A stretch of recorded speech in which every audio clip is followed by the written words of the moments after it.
peut-être que tes crises arrivent sans raison, comme si quelque chose prenait le contrôle de toi, comme si tu étais faible ou incapable de faire autrement. Mais en fait, une crise, ça arrive jamais par hasard. La crise, je le dis souvent, tu le sais, c'est pas un manque de volonté, hein. C'est très souvent la réponse la plus accessible à un besoin émotionnel non reconnu. Alors, il y a beaucoup de mes patientes qui me disent, mais je sais même plus exprimer mes ressentis, mes besoins. Et c'est logique. Quand tu t'es coupé de tout ça pendant des années, tu sais plus comment faire. Du coup, c'est le corps qui finit par crier plus fort. Je vois vraiment ça souvent en séance, hein, des femmes très solides à l'extérieur qui à l'intérieur savent plus du tout où elles en sont en fait. Alors la crise, c'est pas le problème, c'est le message. Et je te donne des actions concrètes pour sortir de ce cycle infernal, crise, culpabilité. La première action, ce que je propose vraiment à mes patients, hein, c'est d'identifier leurs émotions, leurs ressentis, et puis de les exprimer à l'extérieur. Déjà en écrivant, et puis peut-être en parlant.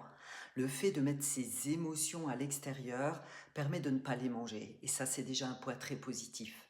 Alors en séance, je les accompagne, je leur donne du vocabulaire. On va vraiment identifier précisément ensemble ce qu'elles ressentent.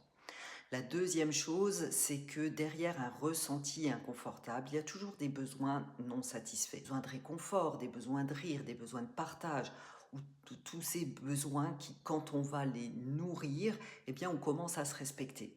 Au plus on va se respecter et se nourrir dans ses besoins, au plus on se respecte dans la bouffe, au moins on a besoin de se nourrir de bouffe. Et puis ce qui est important aussi, hein, au niveau du passage à l'action, c'est vraiment de se mettre en mouvement et de commencer petit. Parce qu'au début, c'est sûr, ça semble vraiment compliqué tout ça.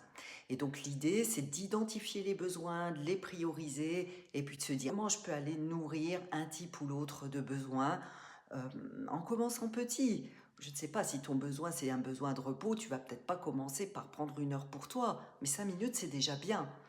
Vraiment se mettre en mouvement, apporter une micro-réponse juste, c'est un point essentiel du travail. On ne cherche pas la solution parfaite, mais on cherche à se mettre en mouvement. Et tu verras petit à petit, eh bien, au plus tu vas te respecter dans tes besoins, au plus tu vas t'aimer. Souvent, c'est mal compris ce terme, et s'aimer, hein. S'aimer, c'est se respecter dans ses besoins, c'est se valider dans ses besoins. Et donc, au plus tu vas faire ça, au plus la crise va commencer à diminuer d'intensité et va finir par disparaître. Si cette vidéo te parle, je te propose de t'abonner, de liker et puis de commenter. Je te réponds, hein, c'est important pour moi. Tu peux aussi te rendre sur mon site Boulimie Solutions, écouter mes podcasts ou télécharger mon e-book. Je te dis à très vite.